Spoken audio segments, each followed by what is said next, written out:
وَلَقَدْ ضَرَبْنَا لِلنَّاسِ فِي هَذَا الْقُرْآنِ مِنْ كُلِّ مَثَلٍ لَعَلَّهُمْ يَتَذَكَّرُونَ.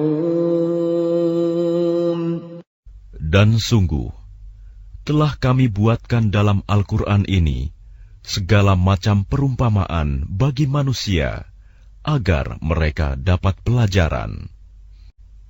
قُرْآنًا عَرَبِيًّا غَيْرَ ذِي عِوَجٍ لَعَلَّهُمْ يَتَّقُونَ. Yaitu Al-Quran dalam bahasa Arab. Tidak ada kebengkokan di dalamnya, agar mereka bertakwa.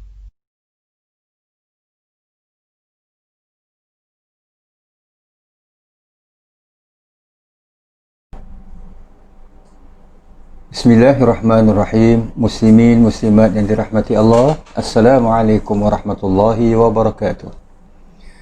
Alhamdulillah, wassalatu wassalamu ala man la nabiyya ba'dah, Muhammadin ibni Abdillah sallallahu alaihi wasallam wa ala alihi wa ashabihi wa man tabi'ahu wa wala. Muslimin dan muslimat yang dirahmati Allah, Alhamdulillah, selamat kita bertemu kembali pada siaran kali ini, dan terima kasih di atas kesudian muslimin dan muslimat bersama dengan siaran ini. Walhamdulillah. Izinkan saya dalam siaran kali ini, siaran yang keempat ini, mengajak muslimin dan muslimat terus menghayati isti'azah, yaitu lafaz a'udzu billahi minasyaitonir rajim. Alhamdulillah, sejauh ini bahagian-bahagian yang pertama, yaitu tentang a'udzu, aku memohon perlindungan. Bahagian yang kedua, billahi, dengan Allah. Bahagian yang ketiga, minasyaitan, yang mana sempat kita hayatinya bersama dalam siaran yang lalu, dan yang insya-Allah terkemudiannya nanti ar-rajim, iaitu yang direjam, syaitan yang direjam. Alhamdulillah, siaran yang telah sama-sama kita saksikan yang lepas, bahawa kita telah pun menyelongkar serba sedikit tentang asal-usul syaitan itu, perkataan syaitan, dan terkait dengan penciptaan iblis, keingkaran iblis terhadap perintah Allah bila Allah Subhanahu wa taala perintahkan untuk sujud kepada Nabi Allah Adam alaihi salam, yang mana akhirnya ianya direjam. Dan insya-Allah bahagian direjam ini akan kita hayatinya terkemudian. Izinkan saya menyambung kembali. Bila kita perkatakan, aku berlindung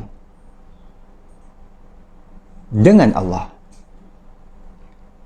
persoalannya antara lain adalah, mengapa kita perlu memohon perlindungan dengan Allah? Ini telah pun kita perkatakan, dan yang sekarang ini ingin sama-sama kita hayati.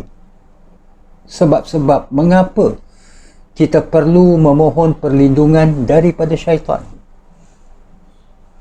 Dia telah ingkar kepada perintah Allah. Mungkin itu dialah. Dia direjam. Mungkin itu dialah. Tapi kaitannya dengan kita, mengapa kita perlu memohon perlindungan daripada dia? Muslimin dan muslimat yang dirahmati Allah, syaitan ni tidak kita menjurus kepada iblis saja, sebab kita dah maklumi syaitan sama jin ini, asal usul syaitan ini, jin ini adalah makhluk yang sama seperti manusia, yang diberi pertanggungjawaban ataupun taklif melaksanakan hukum-hukum Allah Subhanahu wa taala, dan sebagainya. Dia seperti mana manusia, makan, minum, berjalan dan sebagainya. Dia juga makhluk seperti manusia yang berketurunan dan sebagainya. Maka bezanya dia dengan kita, dia boleh nampak kita. Kita yang tak boleh nampak dia. Kecuali mereka-mereka yang diberi kelebihan oleh Allah Subhanahu wa taala, karamah daripada Allah Subhanahu wa taala. Makhluk-makhluk yang cukup special. Kalau Nabi Sulaiman, usah kita perkatakanlah, memang Nabi Sulaiman ini antara seorang nabi yang berupaya untuk memerintahkan jin. Jin kena ikut cakap Nabi Sulaiman. Kalau jin tak buat, Nabi Sulaiman tabak dia, seksa dia. Jadi ada di sana manusia yang diberi keupayaan oleh Allah untuk mengatasi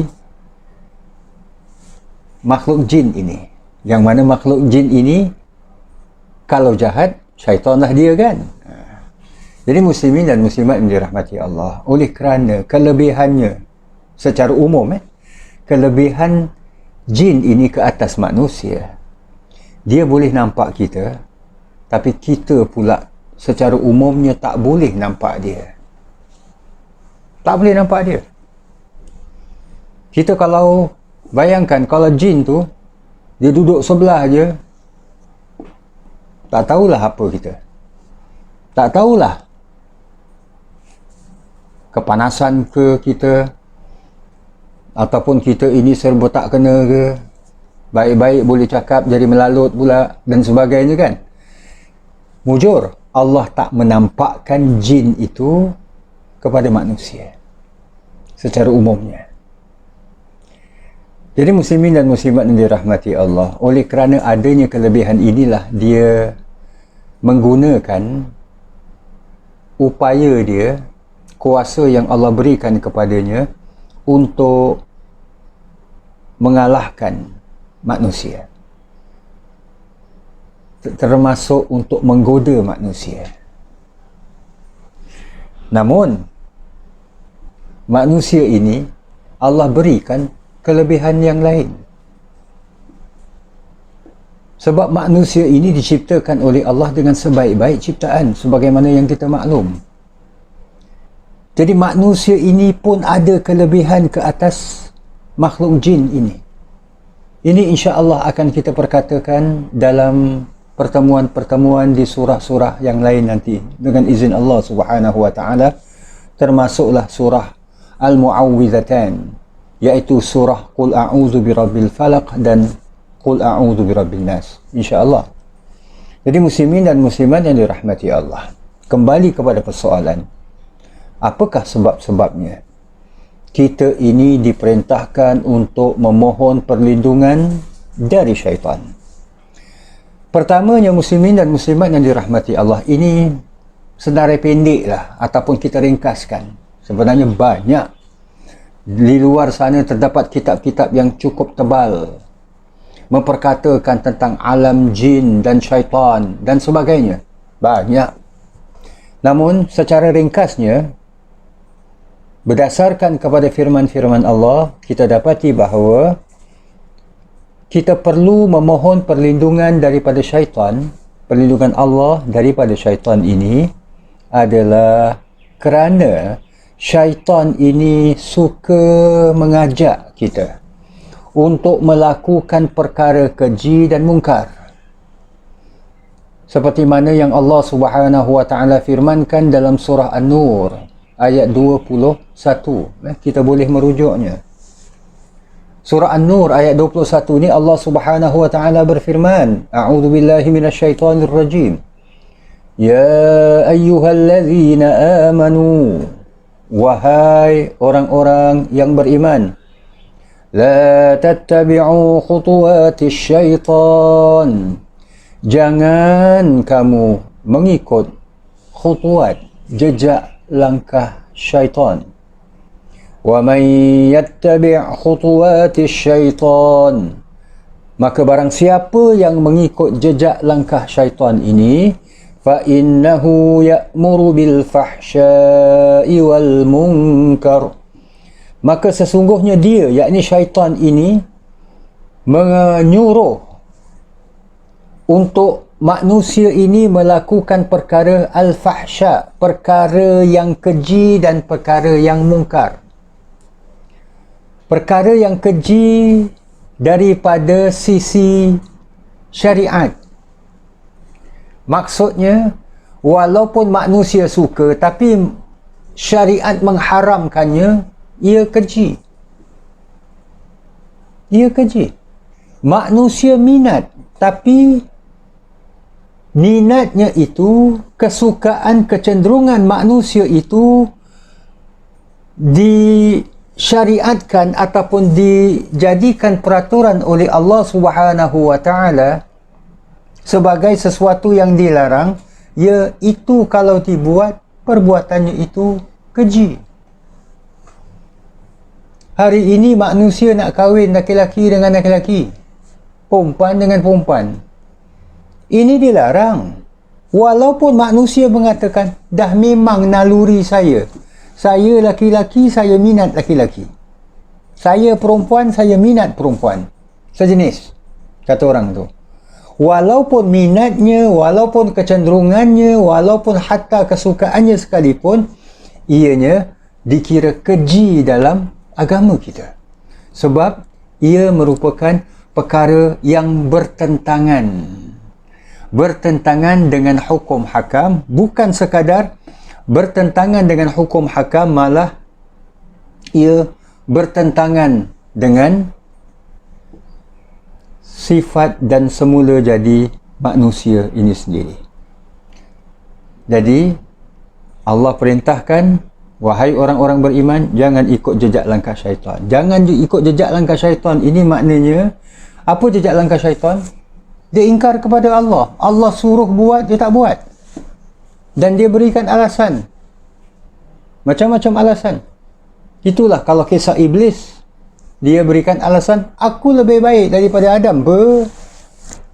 Kau ciptakan aku daripada api, Adam kau ciptakan daripada tanah. Nah, ini yang pertama. Iaitu, perlunya kita mohon perlindungan daripada syaitan ini, kerana syaitan ini, dia bukan sekadar dia saja yang buat perbuatan keji dan mungkar, tapi dia juga mengajak. Dan dia bukan setakat mengajak bangsa jin sendiri. Dia mengajak bangsa manusia, makhluk manusia juga diajak. Kencang dia. Kedua, dalam surah An-Nisa ayat 120, Allah Subhanahu wa taala memberikan gambaran mengapa perlu kita mohon perlindungan daripada syaitan. Sebab syaitan ini, dia suka menjanjikan kepada manusia ini janji-janji yang indah, yang molok-molok dan angan-angan kosong. Engkau nanti kalau buat gini, engkau dapat ini. Engkau kalau minum arak kan, kau kuat. Engkau makan apa suplemen pun tak kuat. Tapi kalau kau minum arak, kau jadi kuat. Ini contoh. Engkau makan benda ni, benda yang haram ini, engkau akan, apa kata orang itu, sihat walafiat. Kau nak tenangkan fikiran, kau ambil drug dan sebagainya. Jadi ini janji-janji kosong. Bagi kaum wanita sebagai contoh, kalau bertudung ni, tutup aurat ni, tak cantik tak cun. Buka, tu lagi cantik. Sebab itu dia adakan pertandingan Ratu Cantik. Ratu Cantik ini pamerkan sekali, maaf cakap, tubuh badan. Jadi dia menjanjikan dalam ayat 120 surah An-Nisa ni, dia menjanjikan angan-angan kosong, janji-janji yang indah. Seperti mana Allah firmankan, ya'iduhum wa yumannihim. Syaitan sentiasa menjanjikan mereka, iaitu orang-orang kafir yang ingkar kepada Allah ini, janjikan mereka dengan janji-janji indah. وَمَا يَعِدُهُمُ الشَّيْطَانُ إِلَّا غُرُورًا. Dan apa yang dijanjikan oleh syaitan ini tidak lain, kata Allah, hanyalah ghurura, tipu daya semata-mata. Itu yang disebutkan tadi, janji-janji kosong. Yang ketiga, ia memperelokkan perkara-perkara yang jahat, perkara-perkara yang tak baik, perkara-perkara yang haram, perkara-perkara yang dilarang oleh Allah, dilihat sebagai satu kebaikan, dilihat sebagai sesuatu yang indah, yang cantik. Itu macam kita sebutkan tadi, mendedahkan aurat, ia adalah cantik. Minum arak jadi kuat dan sebagainya. So dia memperelokkan benda yang Allah larang, itulah yang kelihatannya cantik.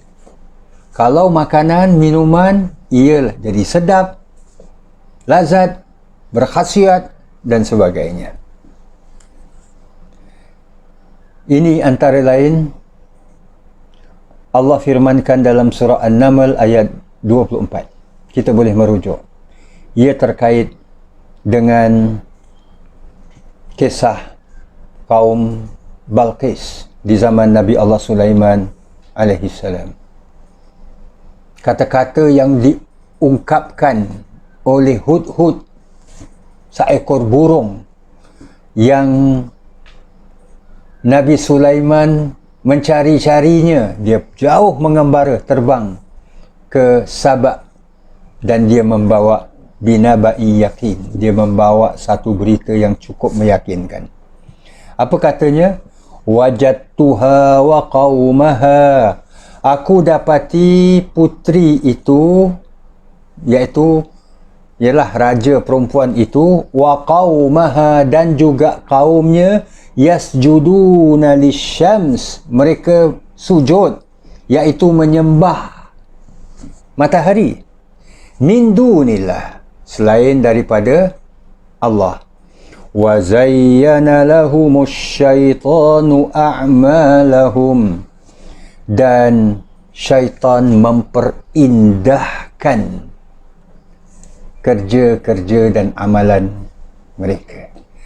Jadi mereka menyembah matahari dan syaitan memperindahkan. Kadang-kadang mereka mohon sesuatu kepada Tuhan matahari, lalu apa yang mereka mohon, mereka dapat. Mereka dapat. Jadi bila mana mereka dapat, wah, baguslah, betul apa yang aku buat. So, diperindahkan. Dan kita bolehlah merujuk tafsiran surah An-Naml ayat 24. Di samping itu, kita perlu mohon perlindungan Allah daripada syaitan ini, kerana syaitan ini kerjanya suka menghasut permusuhan. Biarkan manusia ini tak bersatu, tak boleh ngam antara satu sama lain, tak boleh bersama. Dalam surah Al-Isra ayat 53, Allah berfirman, wa qul li'ibadi, katakanlah wahai Muhammad, katakan kepada hamba-hambaku, yaqulul lati hiya ahsan, supaya mereka berkata dengan kata-kata yang ahsan, yang terbaik. Kalau tak terbaik pun setidak-tidaknya yang baiklah. Inna syaitana yanzaghu bainahum, sesungguhnya syaitan itu senantiasa menghasut antara mereka. Inna syaitana kana lil insani aduwwan mubina. Sesungguhnya syaitan itu bagi manusia adalah musuh yang nyata. Muslimin dan muslimat yang dirahmati Allah, Allah sendiri menegaskan, inna syaitanu yanzaghu bainahum. Sesungguhnya syaitan itu suka menghasut antara sesama mereka. Dalam sejarah Nabi kita, Nabi Muhammad sallallahu alaihi wasallam, Nabi berhijrah ke Madinah.